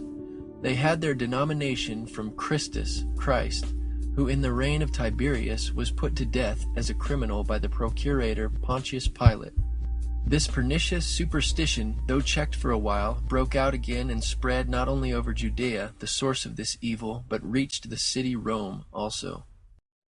Each one of their entries consists of only a few sentences at best, and only refer to Christus or the Christ, which in fact is not a name but a title. It means the Anointed One. Zeitgeist disregards Tacitus's reference to Jesus based on the title Christus. But how many Christs were there who were crucified under Pontius Pilate? This witness directly corresponds to the gospel record of Jesus. Christus was Greek for Christ. These historical accounts do not only refer to Christ, as Zeitgeist alleges, but give us much more information, which also concludes that the Christus in view must be Jesus. For example, such historical documents confirm that Jesus was executed as a criminal under the authority of Pontius Pilate, who ruled Judea and under the reign of Emperor Tiberius. History provides proof that the Christians who began in Judea spread through the Roman Empire and suffered great persecution for their faith, and that these Christians derived their worship and religion from the person known as Christ, or the Messiah. All of these details parallel the gospel accounts, validating that Jesus is in view here. Suetonius was the official historian during the reign of both Emperor Trajan and Adrian. Speaking of the Emperor Claudius, who ruled from AD 41 to 54, he wrote, "He banished the Jews from Rome, who were continually making disturbances, Chrestus being their leader." The name Chrestus is another spelling for the name Christ or Christus. This statement from Suetonius also confirms the passage in the Bible within the book of Acts chapter 18 about the exiling of the Jews from Rome during the reign of Claudius. Suetonius also recounts that punishment by Nero was inflicted on the Christians, a class of men given to a new mischievous superstition. Suetonius confirms that Christians were suffering and dying for their conviction that Jesus had lived, died, and risen from the dead. A mischievous superstition, as he called it, not being a Christian. Pliny the Younger was governor of the Roman provinces of Pontus and Bithynia in AD 101 to 110. In a letter to the emperor, Pliny the Younger requested specific instructions about the interrogations of Christians whom he was persecuting. He said he made them curse Christ, which a genuine Christian cannot be induced to do. He continued, "They affirmed, however, that the whole of their guilt or their error was that they were in the habit of meeting on a certain fixed day before it was light, when they sang in alternate verse a hymn to Christ as to a God, and bound themselves to a solemn oath, not to any wicked deeds, but never to commit any fraud, theft, adultery, never to falsify their word, not to deny a trust when they should be called upon to deliver it up." Are we to believe that within 2 generations, fake characters were now being treated as historical people? The fourth source is Josephus, and this source has been proven to be a forgery for hundreds of years. Sadly, it is still cited as truth. Josephus, the Jewish historian, is known for historical works such as Jewish Antiquities, finished in AD 93 or 94. One passage reads, "Now there was about this time Jesus, a wise man, if it be lawful to call him a man, for he was a doer of wonderful works, a teacher of such men as received the truth with pleasure. He drew over to him both many of the Jews and many of the Gentiles. He was the Christ.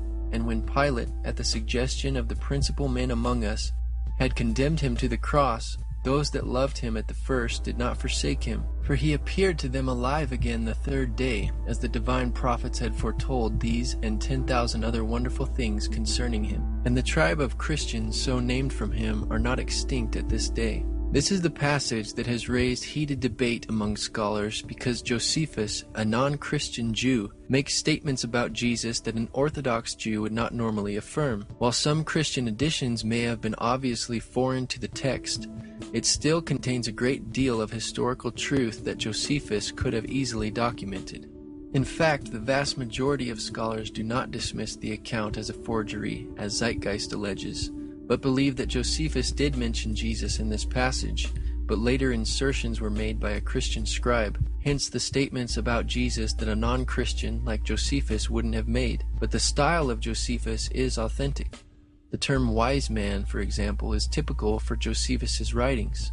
Zeitgeist's accusation that this text is a forgery is an exaggeration. Moreover, there is another reference to Jesus in Josephus's work that is not disputed by scholars, proving that Jesus was an historical figure. He says, "But the younger Ananus, who, as we said, received the high priesthood, was of bold disposition and exceptionally daring. He followed the party of the Sadducees, who are severe in judgment above all the Jews, as we have already shown. As therefore Ananus was of such a disposition, he thought he had now a good opportunity, as Festus was now dead, and Albinus was still on the road. So he assembled a council of judges, and brought before it the brother of Jesus, the so-called Christ, whose name was James, together with some others, and having accused them as lawbreakers, he delivered them over to be stoned." So this great first-century non-biblical historian Josephus, writing just a little more than 50 years after Jesus' life and crucifixion, attests that Jesus had a brother named James and was a real historical figure. You would think that a guy who rose from the dead and ascended into heaven for all eyes to see and performed the wealth of miracles acclaimed to him would have made it into the historical record. It didn't, because once the evidence is weighed, there are very high odds that the figure known as Jesus did not even exist. Again, there are not only 4 historical sources for Jesus' existence as Zeitgeist boldly claims, but 42 authors mention Jesus within 150 years of his life. We don't have time to quote them all. Expert on world religions, ancient Christianity, and church history, Robert E. Van Voorst says, "The theory of Jesus' non-existence remains effectively dead as a scholarly question." Again, Zeitgeist misinterprets the Bible, saying Jesus ascended into heaven for all eyes to see. The book of Acts chapter 1 describes Jesus' ascension in front of a very small group of people. To disregard or disbelieve his miracles and resurrection is one thing, but to claim that he never existed in the face of all the evidence is a premise rejected by even non-Christian historians and scholars. Richard Burridge and Graham Gould state that the questioning of Jesus' existence is not accepted by mainstream critical scholarship. Robert Van Voorst has stated, "The non-historicity thesis has always been controversial, and it has consistently failed to convince scholars of many disciplines and religious creeds. Biblical scholars and classical historians now regard it as effectively refuted." It was the political establishment that sought to historize the Jesus figure for social control. By 325 AD in Rome, Emperor Constantine convened the Council of Nicaea. It was during this meeting that the politically motivated Christian doctrines were established, and thus began a long history of Christian bloodshed and spiritual fraud. And for the next 1600 years, the Vatican maintained a political stranglehold on all of Europe, leading to such joyous periods as the Dark Ages, along with enlightening events such as the Crusades and the Inquisition. Regarding Constantine, Dr. Ben Witherington III writes, "What then did Emperor Constantine have to do with all of this process? Constantine ruled as Roman Emperor from about AD 313 to 337. The truth of the matter is that he didn't take full control of the empire before 324, or very shortly before the Council of Nicaea. This fact alone should make evident that most theological issues, including those about Christ's nature, had taken a rather definite shape and trajectory before Constantine had anything to do with them. At the Council of Nicaea, Constantine seems to have favored Christ's true divinity, but he was no theologian, and it certainly wasn't he who wrote the Creed of Nicaea, nor can it be said that he determined the canon. Constantine mainly pronounced the benediction on the deliberations that had already been formulated. Zeitgeist is correct about the Roman Catholic Church's long history of bloodshed throughout the Dark Ages, the Crusades, and the Inquisition. However, these facts do not negate the credibility of Christianity, but rather demonstrate the sinfulness of man. Regardless of how later professing Christians behaved, Jesus taught his followers to love all people, including their enemies, and to remain peaceful with all people at all costs.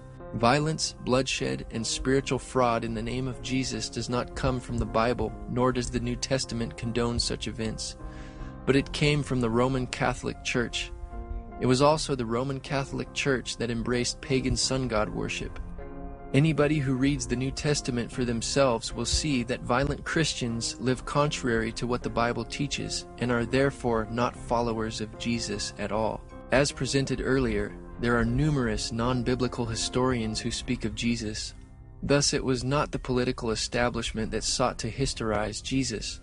This is not to say that the Bible has not been perverted and taken out of context by the political elite for social control throughout history and even today. In the secret FEMA plan to use pastors as pacifiers in preparation for martial law, this debriefing tells pastors to help implement FEMA and Homeland Security directives. FEMA directors told pastors to preach specific passages to their congregations like Romans 13, the Bible passage often taken out of context by dictators like Hitler to hoodwink Christians into supporting him. While the Bible teaches in Romans 13 and 1 Peter 2 that God has given law enforcement officials of worldly governments the right to enforce penalties of crimes and to go to war against other nations, this is not a Christian duty. The Bible does not teach Christians blind submission to authority, but in many cases to resist the ordained powers in order to obey what God has commanded. If the state's orders are in conflict to Jesus' teachings, including murder, war, idolatry, etc., then resistance to those powers is obedience to God. Zeitgeist's argument is invalid because there are several examples of civil disobedience in the Bible. For example, Daniel chapter 3 documents a few of the Hebrews' unwillingness to compromise the commandments of God in submission to the Babylonian Empire. Exodus chapter 1 speaks of the Hebrew midwives who refused to obey the Egyptian Empire's commands to kill male babies. And Joshua chapter 2 documents the harlot Rahab who housed the Hebrew spies and hid them from the authorities. The book of Acts is full of examples of how the apostles of the early Christian church disobeyed the Jewish authorities in order to preach the gospel. Peter taught to obey God rather than men. Though the Christ myth theory, also known as the Jesus myth, is not original, it is very recent, historically speaking. The antecedents of the theory can be traced directly back to French Enlightenment thinkers Constantin François Volney and Charles François Dupuy in the 1790s. Proponents and authors cited in the Zeitgeist transcript have recently repopularized the theory. The questioning of Jesus' existence is not accepted by mainstream scholarship, as stated by Richard Burridge and Graham Gould in their book Jesus Now and Then, page 34. Michael Grant states on page 199 of his book Jesus, an Historian's Review of the Gospels that the Jesus myth thesis fails to satisfy modern critical methodology and is rejected by all but a few scholars. Graham N. Stanton writes, "Today nearly all historians, whether Christians or not, accept that Jesus existed and that the Gospels contain plenty of valuable evidence which has to be weighed and assessed critically. There is general agreement that with the possible exception of Paul, we know far more about Jesus of Nazareth than about any 1st or 2nd century Jewish or pagan religious teacher." James Charlesworth sums it up. "No reputable scholar today questions that a Jew named Jesus, son of Joseph, lived.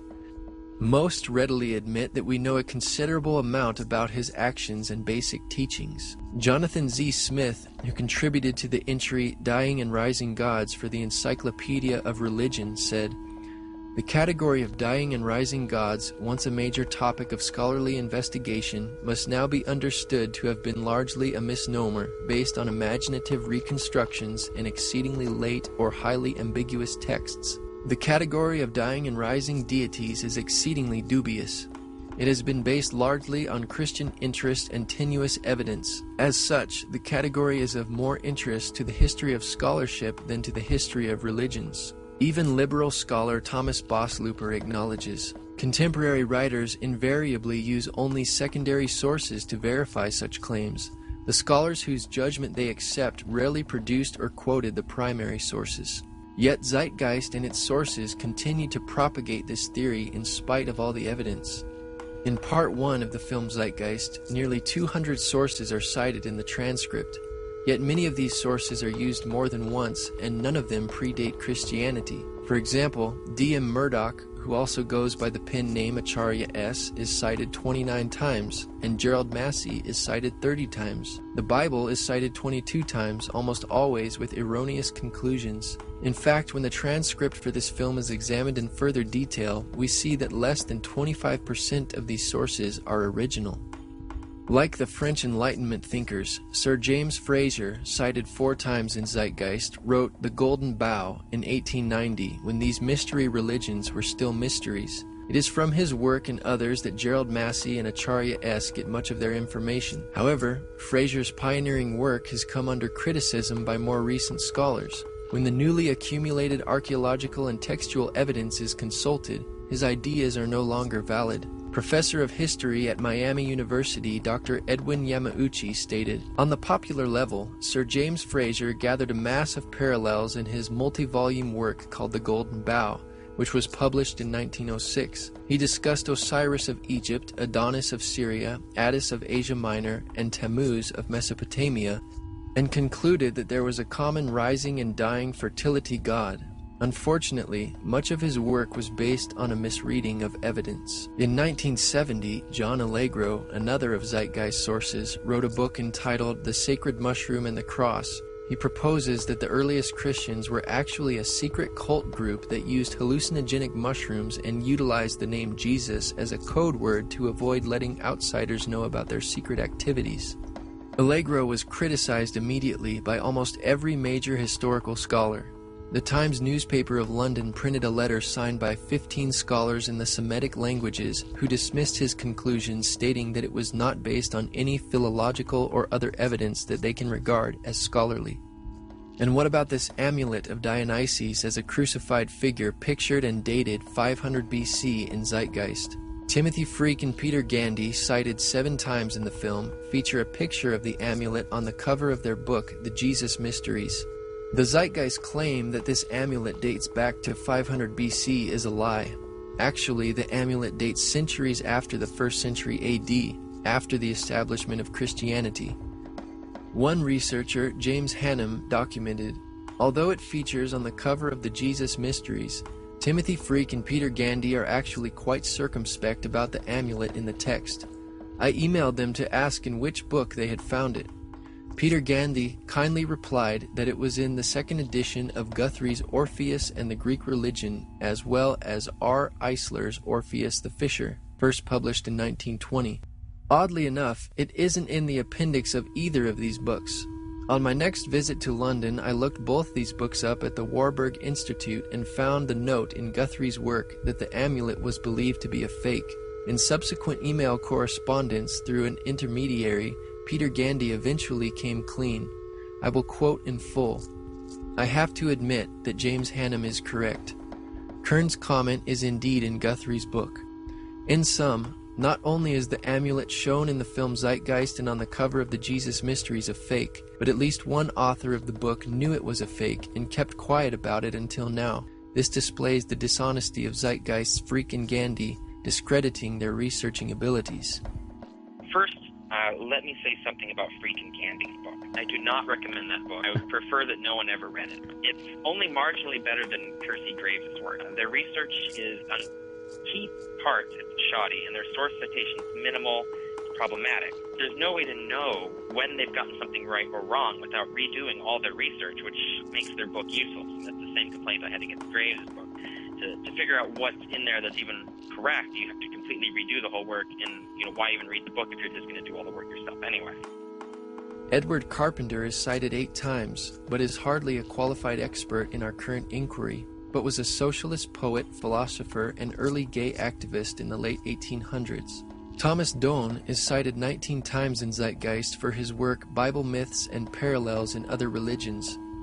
One researcher responds, in chapter 28, page 282 of Doane's book, he asserts the things you mention about the parallels between Jesus and Krishna, or Krishna, as he spells it.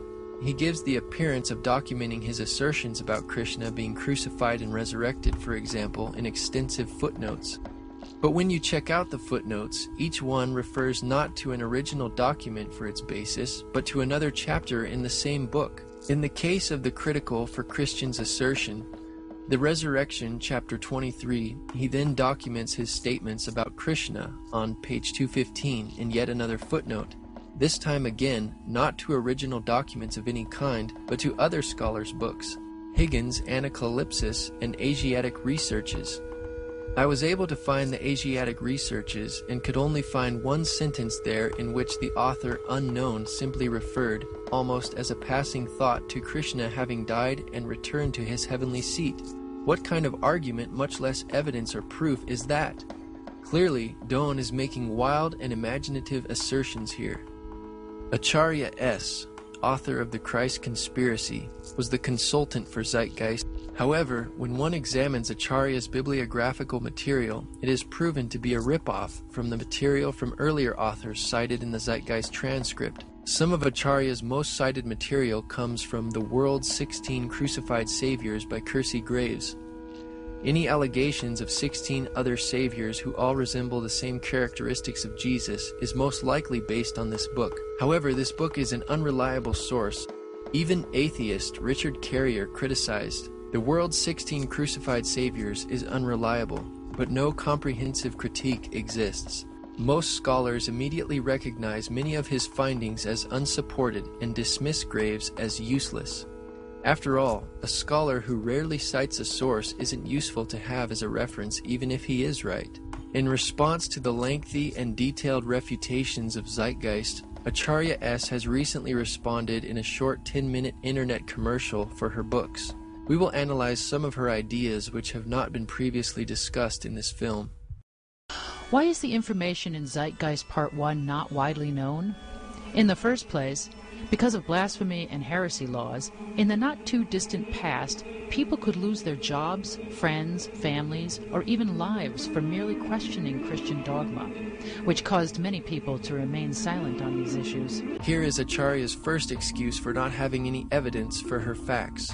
Yet Acharya does not even present any evidence for her excuse of not having any evidence.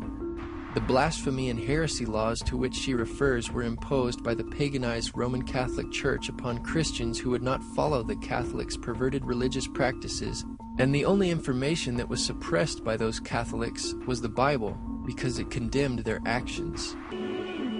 Also, much of this information can't be found in English, but it appears in other languages, like Greek, Latin, German, French, Sanskrit, Hebrew, and Egyptian. Unless someone can work in other languages, he or she may never encounter these facts. Now Acharya says the reason you can't validate the things she says is because she got them from other languages. And since we can't understand those languages, she is going to avoid referencing them altogether. Many of these parallels between Christ and other gods and goddesses of the ancient world cannot be found in encyclopedia entries, and these seem to be where most of the debunkers are getting their information from. Now she claims the facts cannot be found in encyclopedias and dictionary entries, yet she cites them. Notice the contradiction here. Acharya is citing the very sources which she claims cannot be used to validate her claims. By her own admission, she is not an expert. And reading encyclopedia entries does not make an expert out of anyone. Within 49 pages, she cites Wallace Budge 47 times, who is also cited 5 times in the Zeitgeist transcript. But the unreliability of Budge's work is even recognized by Acharya in the footnote of her companion's guide. She says, "I am aware of the debate concerning Dr. Budge's work, a controversy that some have suggested represents a form of rivalry not uncommon in the academic world or in the world at large. I personally have found nothing egregious about his discussion of the Egyptian religion in English, although I cannot vouch for everything in his hieroglyphic dictionaries, for instance, which are considered outdated in their system of transliterations, but which nevertheless appear to be sound overall." Scholars in past eras were less specialized, and they did in fact make these connections within comparative religion, as my research demonstrates. In reality, Acharya's research does not demonstrate or validate these connections. Even critical non-Christian scholars have rejected Acharya S.'s research, among whom is Dr. Bob Price, who said, "She is quick to state as bald fact what turns out to be, once one chases down her sources, either wild speculation or complex inference from a chain of complicated data open to many interpretations. One of the most intriguing claims made repeatedly in these books is that among the mythical predecessors of Jesus as a crucified god were the Buddha, the blue-skinned Krishna, and Dionysus. Is there any basis to these claims which Murdoch just drops like a ton of bricks? Again, she does not explain where they come from, much less why no available book on Buddha, Krishna, or Dionysus contains a crucifixion account. When Murdoch speaks of the Christ conspiracy, she means it. She really believes the people got together and cooked up early Christianity like a network sitcom. Some of these parallels between Jesus and the other gods represent mysteries, such that these mysteries were not readily recorded. If these mysteries were not written down, then there is no evidence. But somehow Acharya has made a case, despite the lack of evidence. I incorporate many pre-Christian primary sources, as well as the works of scholars highly credentialed in the appropriate fields. Actually, none of these sources predate Christianity. Either primary sources or the works of highly credentialed scholars. For example, the parallels between Christ and the god Attis, who was brought up in Zeitgeist, are discussed by Dr. Andrew T. Fear, a professor of classics and ancient history at the University of Manchester in England. Even Dr. A.T. Fear, Acharya's source, says that the resurrection of Attis did not appear until the beginning of the 4th century, inspired by Christianity, not vice versa. Attis, too, with his strong emphasis on resurrection, seems to be a latecomer to the cult. The stress on the Hilaria as celebrating the resurrection of Attis also appears to increase at the beginning of the 4th century A.D. It is important to remember that here we are discussing a period of centuries, not merely years. They do seem to have been provoked by a need to respond to the challenge of Christianity. Obviously, this is one of Acharya's strongest claims in support of her facts, since it made the cut into her 10-minute commercial. But her own source, Dr. Fear, embarrassingly admits that these similarities between Attis and Jesus were borrowed from Christianity and not the other way around, as she alleges. The idea of the Indian god Krishna's mother being a virgin is not widely known and is therefore said to be wrong. As demonstrated earlier, the Indian literature says just the opposite, that Devaki had 7 children before Krishna was born. The Bhagavad Gita is then shown on the screen, which is misleading because there is no record in the Bhagavad Gita or Mahabharata of a virgin birth for Devaki. We should keep in mind that shouts for primary sources serve to remind us that Christians went on a rampage to censor and obliterate everything outside of their faith. In fact, these censors destroyed a huge amount of the type of evidence that we're discussing here. Again, she makes excuses for not having any evidence or proof for her thesis, and warns us against those who would ask for such evidence. Without any evidence, the Jesus myth and astrotheology concepts are negligible. While it is true that the wise men, magi, or kings are not numbered in the New Testament, their gifts are numbered as 3 at Matthew 2:11, gold, frankincense, and myrrh. The only problem here with her interpretation is that the number of gifts does not determine how many magi there were. For example, in 2 Chronicles 21:3, there were also 3 gifts of silver, gold, and precious things presented to the sons of King Jehoshaphat. Yet there was not 3 contributors, but 1. There could have been numerous magi. The Bible does not specify how many magi there were because it is not an issue like Acharya S. makes it out to be. Since the December 25th birth date and 3 kings are so crucial to her thesis, she is going to try anything she can to make it fit. There is also no early Christian reference to the 3 stars in Orion's belt being known as the Magi, as she also alleges.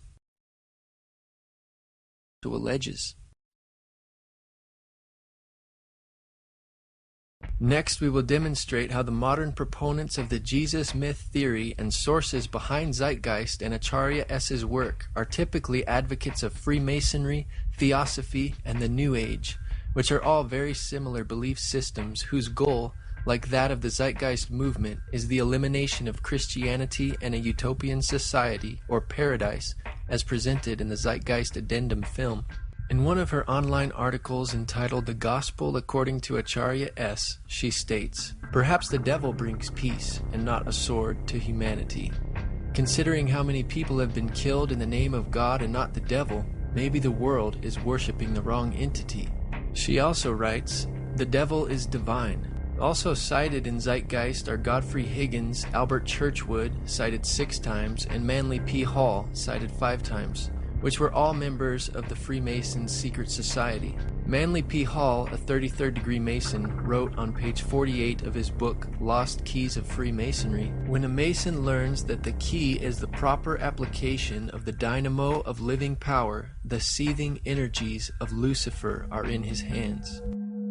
Lucifer is a name frequently given to Satan in Christian belief. The usage as reference to a fallen angel stems from a particular passage in the Bible, Isaiah chapter 14, that speaks of someone who is given the name of day star or morning star as fallen from heaven. In Latin, the word Lucifer is the name for the morning star, the planet Venus in its dawn appearance. Though it seems Acharya S. ignorantly and lightly poses the hypothetical of worshipping the devil, and the devil bringing peace to humanity, her sources, such as Manly P. Hall, H. P. Blavatsky, and Albert Pike, are much more bold in their allegiance to the devil, Satan, or Lucifer. They not only believed in the devil, but committed their work to the fallen angel, Satan, and his lies. Another Freemason quoted frequently by Acharya S. in the Christ Conspiracy is Albert Pike, who is considered one of the best interpreters of all Masonic ritual. He held the highest office in Scottish Rite Masonry and rewrote all Scottish Rite rituals, which are practiced today. Pike is best known for his work Morals and Dogma, which is found in the bibliography of Acharya's book. He said, "The Masonic religion should be, by all of us initiates of the high degrees, maintained in the purity of the Luciferian doctrine. If Lucifer were not God, would Adonai, the God of the Christians, and his priests calumniate him? Yes, Lucifer is God, and unfortunately Adonai is also God. The true and pure philosophic religion is the belief in Lucifer, the equal Adonai. But Lucifer, God of light and God of gods, is struggling for humanity against Adonai, the God of darkness and evil." Besides Acharya S., who quotes Gerald Massey in her work, Massey is the main source for Zeitgeist, being 30 times in the film. Though Acharya S. relies upon Massey's work to support much of her ideas and conclusions, Massey was not a trained Egyptologist, and his work was never recognized in the field of Egyptology. His ideas, like Acharya's, are fringe theories that lack critical support. Gerald Massey is known for his works such as The Historical and Mythical Christ. He was also a practicing Druid and a Theosophist who wrote for the Theosophical magazine entitled Lucifer, published by H. P. Blavatsky. H. P. Blavatsky, another source cited by Zeitgeist and Acharya S., was an occultist and mystic. She is the author of The Secret Doctrine and the founder of the Theosophical Society, a blend of Eastern religion, occult speculation, and Gnostic interpretation of Christianity. In the words of J. H. Russell, part of its teachings are, "All life is being fundamentally one with the life of the Supreme Existence." The Pasadena, California office of the Theosophy Society explains, "A primary idea is the essential oneness of all beings. Life is everywhere throughout the cosmos because all originates from the same unknowable divine source." These ideas are repeated in the Zeitgeist movement. The Zeitgeist movement, in fact, is the activist arm of the Venus Project. The solution to the faltering global economy offered by Zeitgeist Addendum is the Venus Project. Venus, also known as the morning star, is also synonymous with Lucifer. In The Secret Doctrine, Blavatsky wrote, "Lucifer is divine and terrestrial light, the Holy Ghost and Satan at one and the same time." She also wrote, "And now it stands proven that Satan, or the red fiery dragon, the Lord of Phosphorus, and Lucifer, or light-bearer, is in us. It is our mind, our Redeemer, our intelligent liberator and savior from pure animalism." Just as Zeitgeist and Acharya S. cite much of their material from H. P. Blavatsky, the Nazi movement was also founded on theosophy and Blavatsky's writing.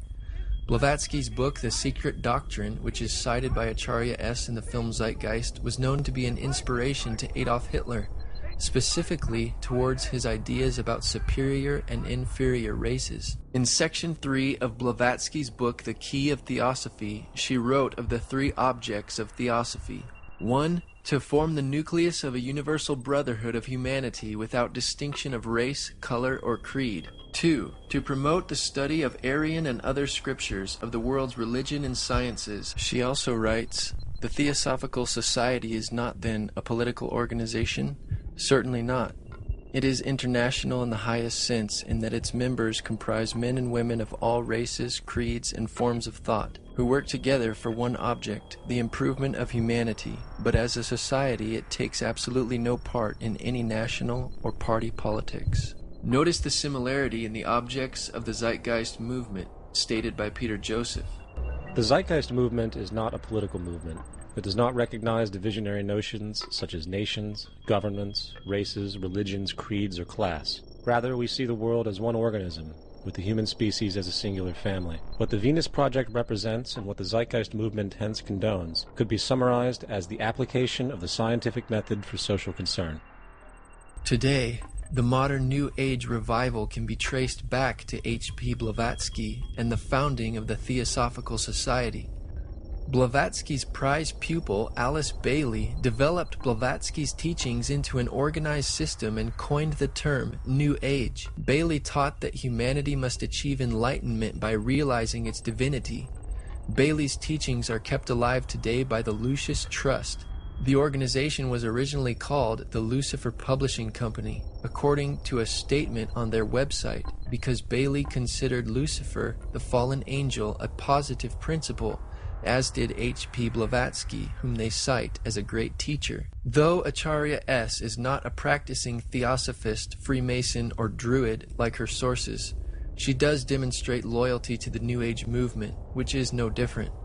On page 416 of the Christ Conspiracy, she says, despite the vilification of the so-called New Age movement, the fact is that we are entering into a new age. The age referred to in the gospel tale is that of Pisces, and through contrivance and duplicity, coercion and slaughter, the fish god Jesus, the Piscean solar avatar, has indeed been with us. But now it is the close of the age, and his time is over. As Hancock says, we live today in the astrological no man's land at the end of the age of Pisces, on the threshold of the new age. The Zeitgeist movie opens with a quote from Jordan Maxwell's Inner World of the Occult. The more you begin to investigate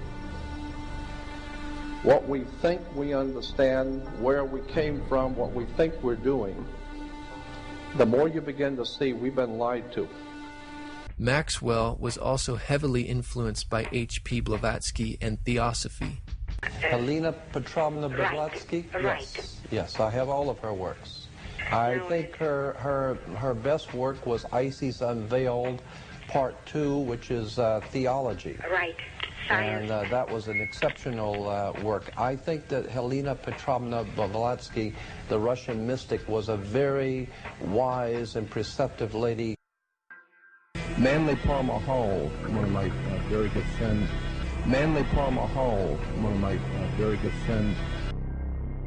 This main authority behind Zeitgeist and proponent of the New Age, Jordan Maxwell, believes he was put here by aliens to start his own religion. He is also one of Acharya's sources for the Christ Conspiracy. 2 white glowing objects came in very slow. They were not flying as such. They appeared to be just electronically or magnetically floating. And as they floated overhead, 5 more came in behind them, and at that point I totally went ballistic. I decided to rent a convertible and drive back up to Area 51 by myself, and no one knew this, and go back out to where we had had this experience by myself, which I did. About a month later, now we're at the beginning of summer, I get a phone call from Paul, my publisher, who lives in Escondido, right down by San Diego, and he's telling me about this young lady who was a past life regressionist, and he said, you got to go see this girl, she's sensational. And she says, well, and I'm just telling you what she said. She said, they are Pleiadians, and they have brought you here to do something. and you are ultimately going to be a emissary was the word, an emissary for them. They're going to channel through you. They're going to use you, and they will speak through you. In the end, the most relevant change must occur first inside of you.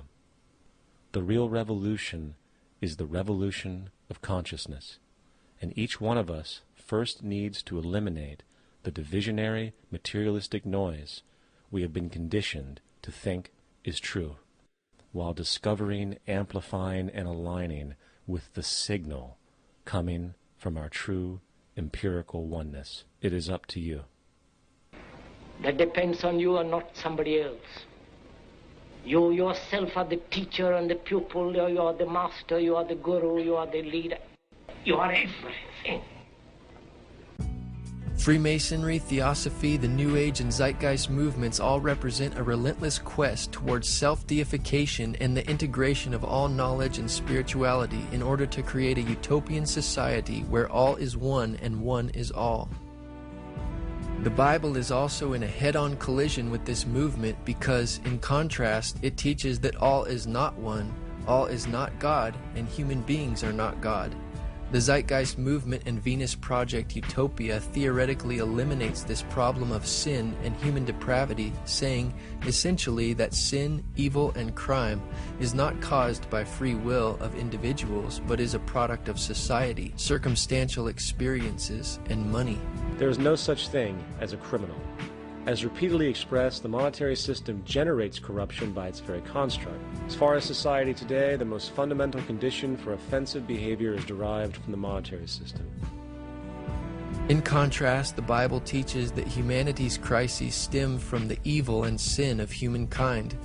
The Zeitgeist movement blames money for offensive behavior, whereas the Bible teaches the love of money is the root of all evil, bringing the cause of sin back to the individual's free will and choice.